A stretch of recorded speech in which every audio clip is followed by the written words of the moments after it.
Máš pocit, že povieš všetko správne, ale na konci pohovoru je ich odpoveď aj tak nie? Psychológ Dr. Albert Merhabian urobil v 50. a 60. rokoch rozsiahle štúdie o komunikácii a komunikačných schopnostiach. Výsledkom bola rovnica 7, 38, 55. Len 7% z celkovej komunikácii stojí na slovách, ktoré hovoríš. 38% je založených na intonácii a energii, ako to hovoríš. A až 55% je reč tela. Ako podávaš ruku, či sa usmievaš, aký máš postoj tela, či máš roztržité pohyby, alebo naopak sebavedomé.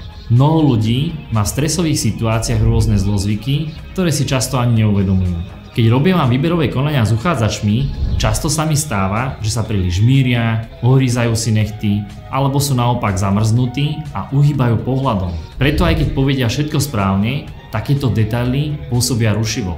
Preto ak si nie si istý svojou intonáciou a rečou tela, popros skúseného kamaráta, nech si s tebou vyskúša spraviť pohovor a dá ti feedback. Prípadne sa natoč na kameru a možno budeš sám prekvapený, ako pôsobíš.